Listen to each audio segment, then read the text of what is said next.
voy a hacer es producir algo, un producto que ocasionalmente, y según el discurso que estemos hablando, arreglárselas con ese producido.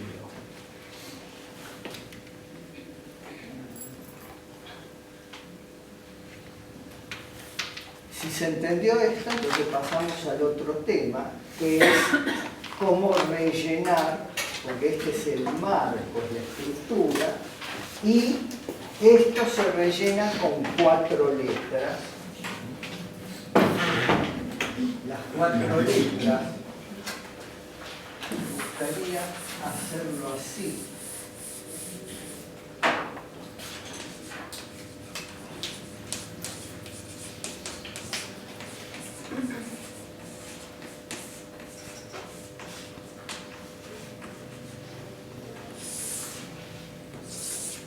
Esta cruz no existe, esto es para que vean la cubetera.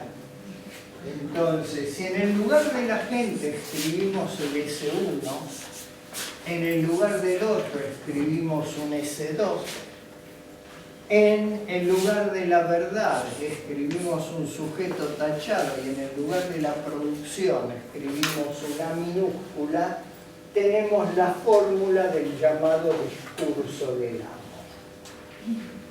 Pero lo único que quiero en principio decirles es que estos lugares que van a ser fijos, dentro de estos lugares se ubican estos 4 términos y estos 4 términos no son fijos, es de la rotación en un sentido o en otro sentido de estos 4 términos, pero siempre siguiendo este orden, que Lacan va a deducir los 4 discursos. Pero el primer discurso que va a escribir es este, que es el discurso del amo, que en el lugar de la gente tiene el S1, en el lugar del otro tiene el S2, en el lugar de la verdad tiene el sujeto tachado y en el lugar de la producción tiene el A minúscula. Estas letras, que tal vez ustedes ya las conozcan, no tienen a nivel de este discurso el mismo valor que tenían previamente. El S1 no es el mismo S1, el S2 no es el mismo S2, el S tachado no es el mismo S tachado, como ya les dije, y el A tampoco es el mismo A. Así que cambia la noción de discurso y cambia los valores de lo que corresponden a estas 4 letras. Son diferentes. ¿Qué quiero decir con que son diferentes?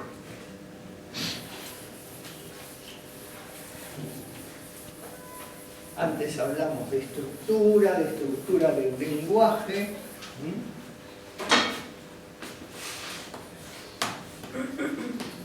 Lacan redujo la estructura del lenguaje a un par significante S1, S2.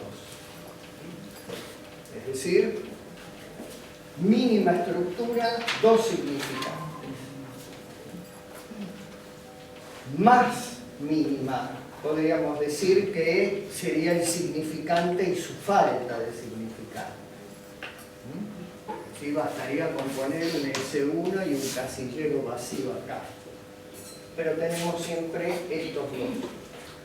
Un significante y otro significante, un significante y su falta. Estos 2 significantes se caracterizan por ser, y esto viene de la lingüística, opositivos y diferenciales. ¿Qué quiere decir esto? Que no tienen ninguna sustancia. Que blanco no tiene ninguna blanquidad adentro del blanco. Lo único que tiene es ser diferente de negro. Y el negro no tiene ninguna negritud dentro de negro. Lo único que tiene es no ser el blanco. Por eso es que funciona perfectamente un significante con la falta del significante. Dice por lo que no hay. No es difícil de entender. Cuando uno dice perro, todos piensan en un perro. Digo perros, piensan en varios perros. Pero el primero, en perro, ¿qué hay? La falta de una S. Esa S de perros faltó en la unidad perro. Ahí tienen un ejemplo de lo que sería un significante y su falta.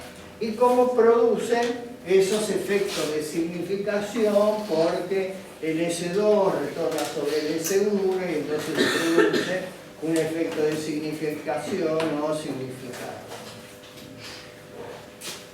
Este es el S1, S2 que estábamos acostumbrados y que durante 15 años Lacan estuvo manejando. Este S1, este S2, como dijimos que el problema de Lacan era cómo articularle un sujeto a este S1, a este par, a esta estructura, lo dedujo Lacan justamente como efecto del significante, escribiéndolo abajo y diciendo que un significante representa un sujeto para otro significante. Elabora esa fórmula. Un significante representa un sujeto para otro significante. Si hablamos del psicoanálisis, tendríamos que decir que un significante, sueño futuro, un síntoma, representa un sujeto, un soñante, para un significante o una serie de significantes que faltan, porque los tengo que producir en el análisis. Es decir, esa espontaneidad que tiene la gente para preguntar ¿qué quiere decir mi sueño? Soñé algo, ¿qué quiere decir? Y esto es algo desde la cultura espontánea, está en la Biblia. Es decir, que los sueños emanan esa suposición de saber que los sueños quieren decir algo, entonces suponen ese quiere decir una intención de un sujeto y un saber que está contenido en ese significante, que es el significante enigmático, primero, solito, sueño, síntoma o lo que sea. Estos eran los valores, digamos, que siempre hemos estudiado y que ahora se modifican porque Lacan va a decir el S1 es un significante en relación a un campo que es el campo del otro.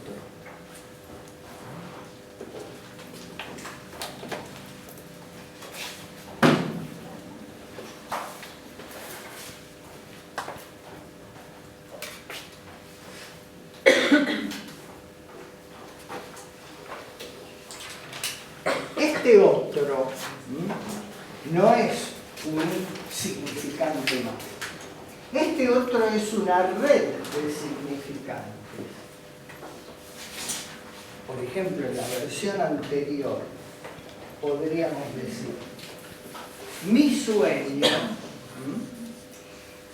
representa un sujeto para una serie de significantes que faltan y que voy a producir con mi asociación libre. Entonces produzco un segundo significante que representa un sujeto para otro significante que falta y así sucesivamente, ilimitadamente. Podría asociar respecto de mi sueño hasta el momento en que me estén llevando a enterrar, podría seguir asociando sobre mis sueños interminablemente. Aquí tenemos previo, es decir, que no es que se tiene que constituir, producir vía la asociación libre ese significante 2, sino que lógicamente hay que suponer que hay un otro con mayúscula, y este otro con mayúscula, que es una red de significantes. Es decir, que de entrada llegamos a donde no sabemos, pero hay una red de significantes. Esta red, ¿qué quiere decir red? La noción de red dice que no hay que considerarlos estos significantes dispersos, sino que tienen una estructura de red. Entonces, este otro es un campo lleno de significantes que tienen una cierta estructura, y el S1 lo nombramos después, porque no es que primero viene el S1 y después el S2. Lo previo ahora es este campo del otro, que Lacan va a nombrar S2. S2, ¿por qué? Porque esta red de significantes implican un saber. Y después entra, o hay que producir o inventar un significante que intervenga en esta red de significantes. Voy a ser un poco más claro. Este conjunto de significantes, esta red, este otro, Lacan aprovecha en un momento en el texto, si ustedes lo van a leer, la primera clase del seminario, aprovecha para reabrir un debate que él mismo generó en sus primeros años respecto de la traducción correcta del término tribu.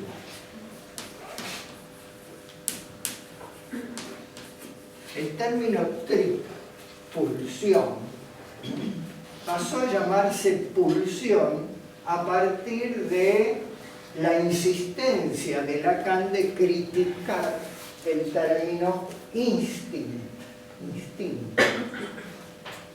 Hace muchos años se hablaba de que Freud decía que, bueno, la razón, la causa tenía que ver con los instintos. A partir de esta corrección de traducción, se empezó a hablar de pulsión y ponemos mucho énfasis en la diferencia entre un instinto como conducta preformada y la pulsión con su diferencia en el ser hablante, es decir, donde los seres hablantes ya no tenemos más instintos, tenemos pulsiones. Y esas características de esos 4 elementos que conforman a la pulsión, en el sentido de que no hay ningún objeto que sea prevalente, que sea fijo, que esté predeterminado. Es decir, que si hablamos de una pulsión oral, da lo mismo tomarse un mate, comerse una pizza, o chupar una pastilla, o lo que sea. O comer chicle. El objeto es indistinto, pero además lo más grave es que hemos perdido la pulsión, los instintos, quiere decir que solamente tenemos pulsiones en términos de que todos esos objetos que buscamos a los fines de la satisfacción están articulados de alguna manera con la estructura del lenguaje, y entonces no tenemos más hambre, tenemos apetito. ¿Qué te comerías ahora? Nadie dice mi plato de doggy. Todos dicen, y yo me comería un bifecito a caballo, y vos no, yo, cada uno tiene sus diferentes apetencias. En cambio los perros, vieron, no protestan, uno le pone el platito de comida y se comen la comida, lo que haya, hay hambre, comés y dejate de joder. No, nosotros nos especificamos en joder. A partir de cualquier cosa que tenga que ver con una apetencia, siempre aparece esto, no, pero a mí me gusta así, no, muy quemadito, no, el bife más seco, no, muy jugoso para mí, bueno. Pero dice, ¿qué? Morfar, dejate de echar las pelotas, no. No hablemos de otras curiosidades.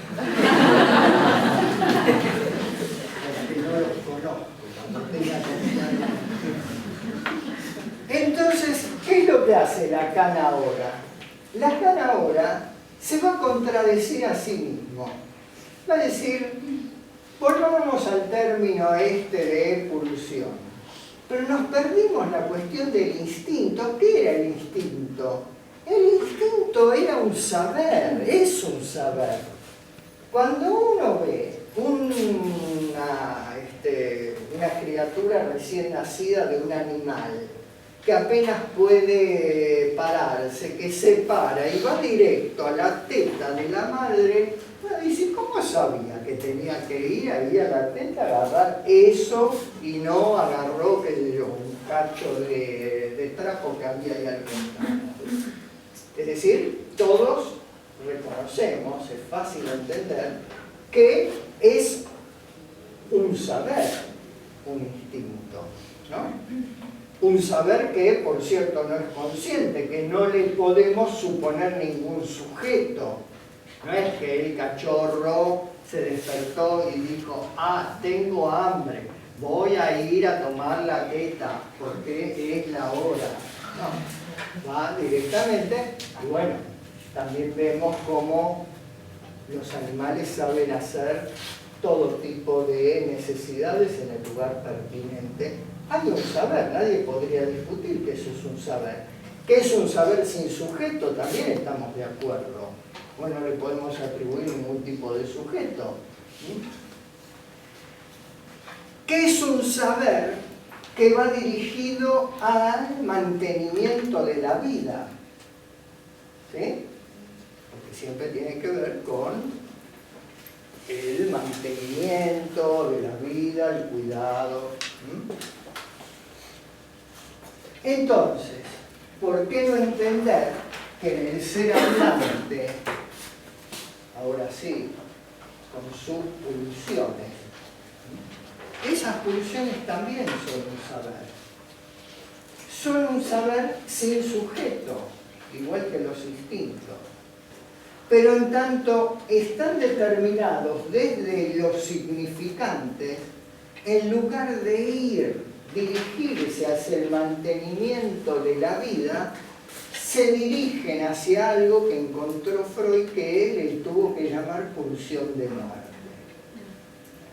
Porque si a mí no me das de comer el bifecito exactamente como a mí me gusta, no lo como y prefiero morirme de hambre. ¿Cuánta gente ha dicho esto? Prefiero no comer nada que comer eso.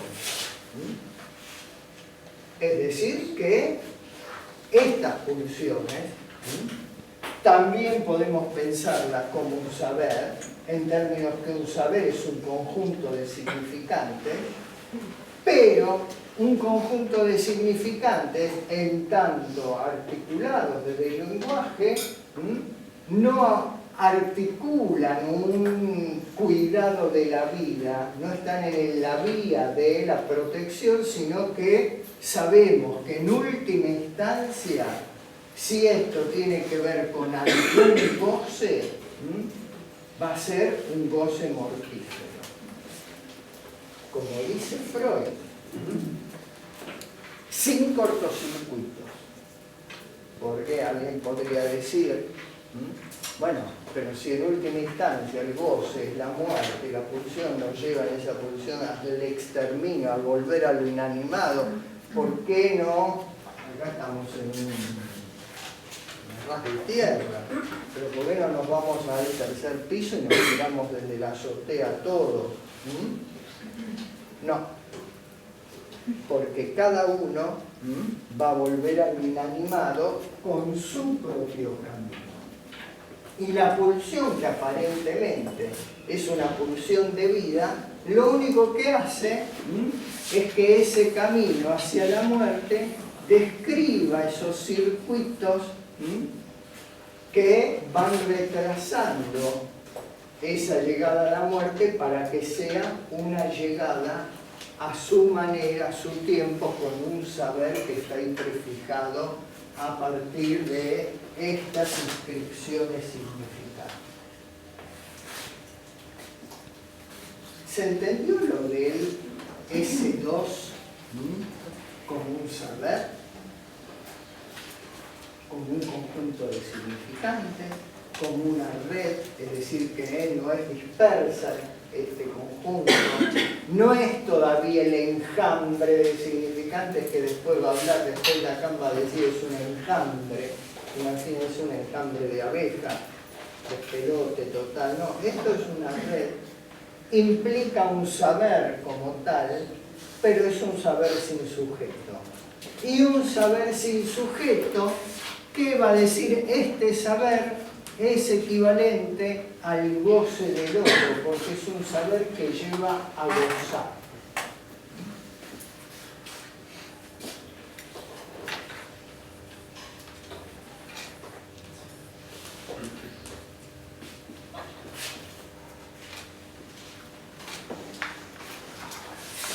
Este C2 entonces no es el significante 2 de la primera teoría, el positivo y diferencial, es ese otro enjambre de significante. Y si es un enjambre de significante, de vuelta, no un enjambre, un conjunto de significantes, una red, de vuelta. ¿Cómo le articulamos un sujeto? Bueno, entonces necesito un significante después, un significante de la identificación, un significante que va a tener que ver con los ideales y que va a producir un sujeto, porque va a seguir la fórmula que el significante representa el sujeto para otros significantes, pero digamos que los tiempos se invierten. El primer tiempo sería existe este otro, hay este otro de significantes que producen goce. El cuerpo está marcado por significantes y esos significantes producen goce. No sé en qué estadística, pero leí que los americanos determinaron que cada uno de nosotros tiene más o menos entre 300 y 360 ingestas por día. ¿Sí? Que nos acordamos nada más que de las pequeñas, de las grandes ingestas. Comí, almorzaste, sí, desayunaste, sí. Pero estamos siempre con un cafecito, con un traguito. Ahora está de moda ir cada uno con su botellita en la mano. Un traguito, un puchito, un matecito, un chiclecito, una Vic para mordisquear o lo que sea. Bueno, los norteamericanos, no sé dónde me lo dijeron, habría que corroborar la información, tenemos 360, entre 300 y 360 ingestas por día. ¿Qué quiere decir que uno tenga que estar arranqueando un chicle? Y no hablo mal de los que comen chicle porque yo fumo. Acá somos todos muy cristianos. El pecado que él levante. ¿Qué quiere decir que estar todo el tiempo masticando? Bueno, hay algo que está produciendo una excitación en el cuerpo que requiere de un objeto para la descarga de esa excitación. Y eso, Lacan lo llamó goce, un modo de nombrar esa satisfacción de la pulsión. Ahora, a ese goce, ¿cómo le pegamos un sujeto? ¿Cómo le adjuntamos un sujeto?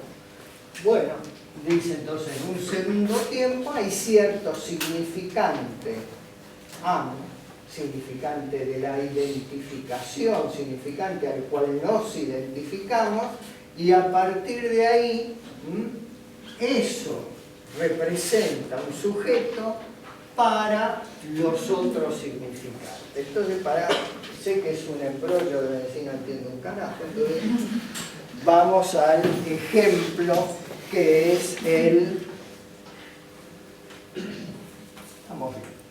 discurso de Lacan. ¿Por qué Lacan se la agarra con el amo? Porque Lacan viene trabajando durante a todo lo largo la cuestión del amo y el esclavo, lo toma muchas veces. Esa dialéctica, le gustó mucho la dialéctica del amo y el esclavo. Estudió con Collier a Hegel y la aplica innumerables veces, por cierto. ¿Y por qué le interesa? Primero, porque es una dialéctica de dos, ahí tienen ya la relación. Tienen además una relación que se establece a partir de que Hegel dice que es una lucha a muerte, pero es una lucha a muerte de puro prestigio, es decir, podríamos decir por pura pinta, es saber quién es más guapo. Los varones entienden perfectamente estas cosas, no sé las chicas en este momento que también juegan al fútbol, pero el tema es prepotear al otro y ganarle al otro. Y justamente no es una lucha a muerte, porque si uno mata al esclavo no es amo de nadie. Uno necesita al esclavo para ser amo. Entonces no hay que matarlo.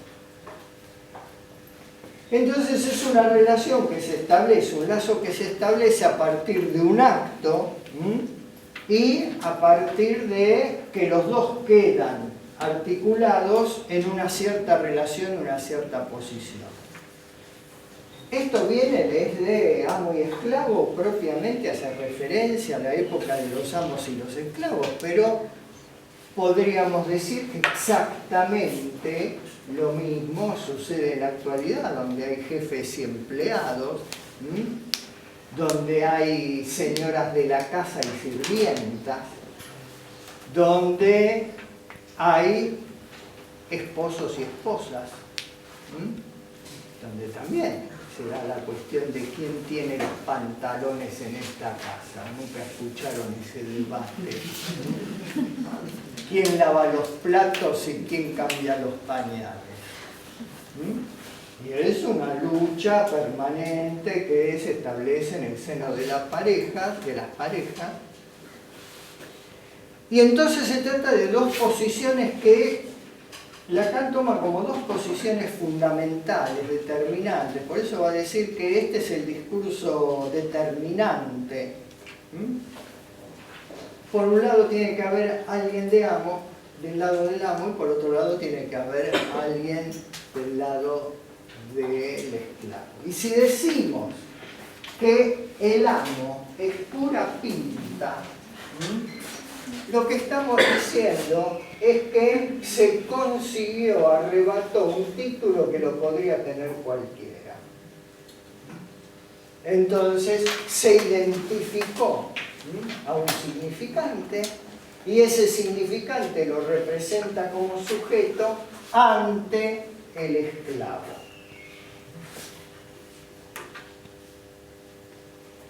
El duque de Orleans. ¿Qué creen que era el duque de Orleans? Era un tipo cualquiera, pero era el duque de Orleans. Y el duque de Orleans, entonces lo representaba, ese título de nobleza lo representaba para toda la serie de sirvientes, lacayos e inclusive la corte. ¿Qué diferencia hay entre el duque de Orleans y el que hace de esclavo, el que le toca el otro lugar? Que este tiene un significante que lo representa como duque y este otro tiene un saber. ¿Ustedes creen que los duques sabían algo?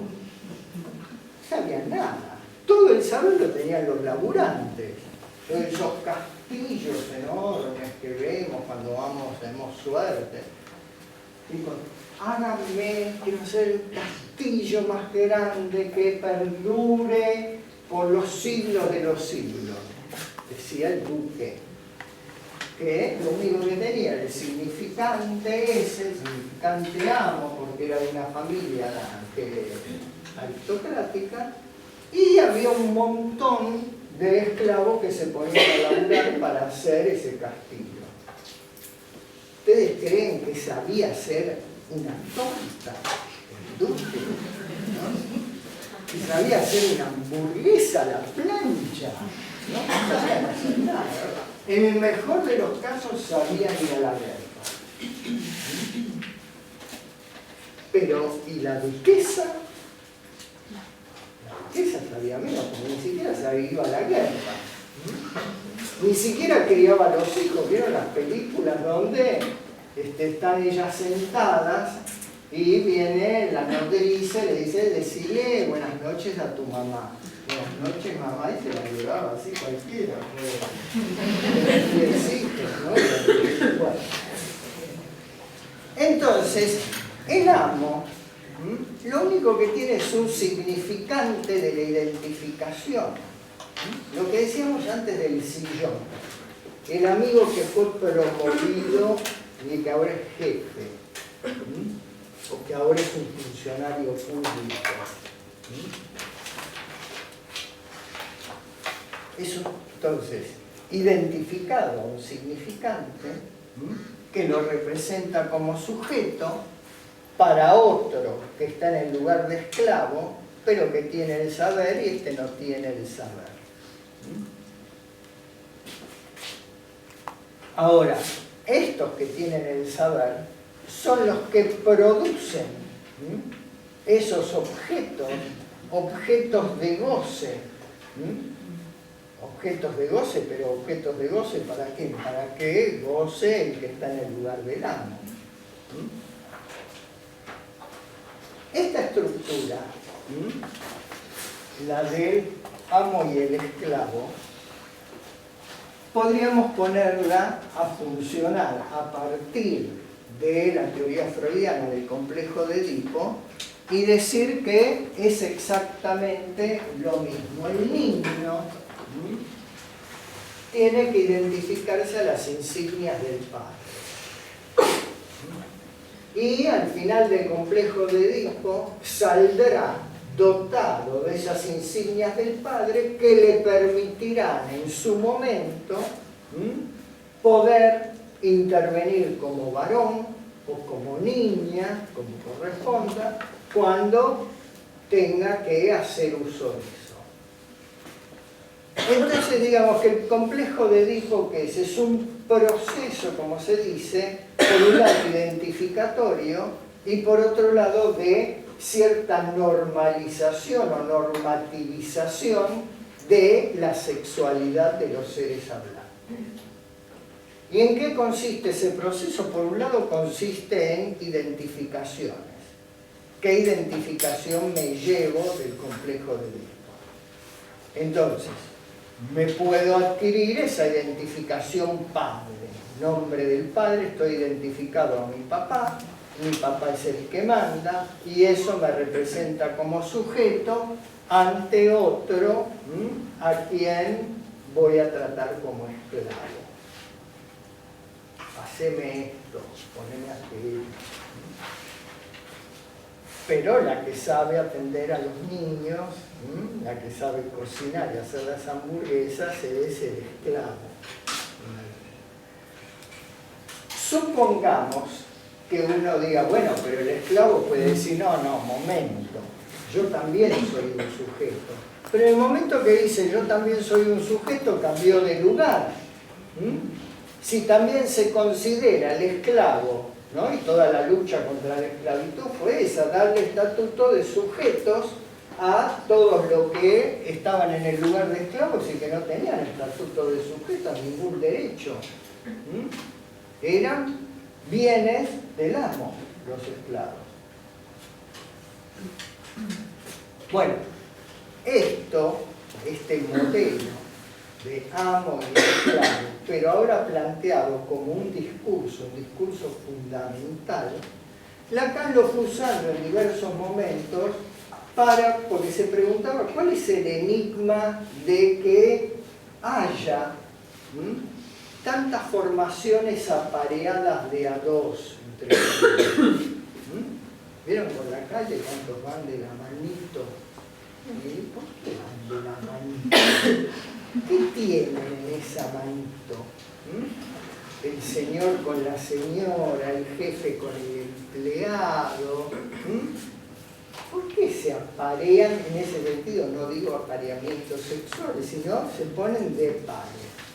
Y esto le sirvió, le encantó, porque dice, bueno, acá tenemos una estructura donde uno necesita al otro para ser. Por eso, no solamente la cuestión queda en el amo y el esclavo, sino cuando alguien dice, te toma el ejemplo de, tú eres mi mujer. Es decir, es la misma estructura. Tú eres mi mujer, eres mi marido, te presento a mi novio. ¿Por qué no dijiste que soy tu novio? ¿Por qué dijiste un amigo? No le dio estatuto de sujeto y chao. No le dijiste que somos nosotros. Entonces, este modelo de amo y esclavo, fíjense que lo pueden llevar, no solamente como uno puede decir, bueno, pasó la época del esclavismo, sí, sin embargo sigue siendo una estructura fundamental. ¿Quién manda y quién obedece? Y si uno se considera sujeto, ¿bajo qué emblema, bajo qué insignia uno está amparado para ser sujeto? Para ser sujeto tenés que estar amparado bajo la insignia del amo. Por eso no es tan raro que en todos los debates de género, los que reclaman o las que reclaman derechos, sin querer se terminen poniendo en el lugar del amo. Porque el discurso no da lugar a que haya dos amos. Uno es amo y el otro es esclavo. Entonces, si yo quiero ser también amo, bueno, entonces yo tengo que ser esclavo. No hay dos lugares, no hay dos casilleros en la cubetera. ¿Se entiende esto? Como una primera aproximación. Entonces, como yo les dije que iba a tratar de hablar de los 4 discursos y la química, ustedes me preguntarían, bueno, ¿y esto qué tiene que ver con la química?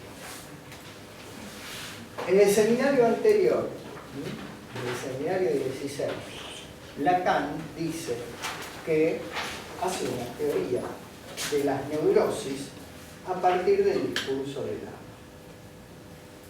Neurosis, no psicosis.